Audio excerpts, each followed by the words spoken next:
Hello guys! Welcome again to my channel! So for today's video guys ay mag-tutorial naman tayo. Okay? So ang tutorial natin to guys ay about sa mga messages na ayaw mong makita nila na binabasa yung message nila sa Messenger. Ayan. So like for example yung asawa ko mag-message sa akin tapos ayaw kung makita niya na binabasa ko na yung message niya. Sorry papi. Ayan. Like for example dito. Pinutin lang na itong Messenger. Tapos, pindutin natin tong 3 lines sa upper left. Tapos, settings. Tapos, privacy and safety. Yan, scroll up lang natin. Tapos, read receipts. Ayan. Pag naka-on yan guys, people will be able to see when you read their messages. Ayan, makikita nila kung pinabasa mo yung message nila.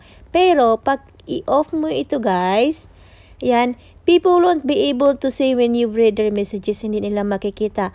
And you won't be able to see them when they read yours. So, both sides guys ay hindi makikita kung nagme-message kayo sa isa't isa. Pag hindi makikita pag nila na binabasan yung message nila. At meron din tayong ibang option guys. Ito guys ay panglahatan to siya guys. Pero meron din tayong option nito individual. Ayan. So, like for example, punta tayo sa chat. Ayan. Sorry guys, marami akong mga messages. Alam nyo na guys, pag small YouTuber tayo, marami tayong mga GC. Alam nyo na guys, shout out to all my YouTubers. Ayan.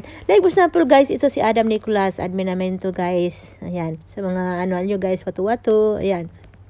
So, slide to the left lang natin yan guys. Tapos, pinutin tong archive. Ayan, nawawala na siya dito guys. Ayan, hanapin lang natin to. Tapos, balik tayo dito sa 3 lines.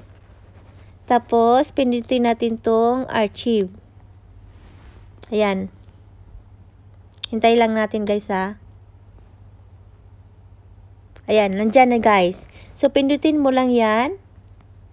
So, makikita mo na dito yung mga messages guys.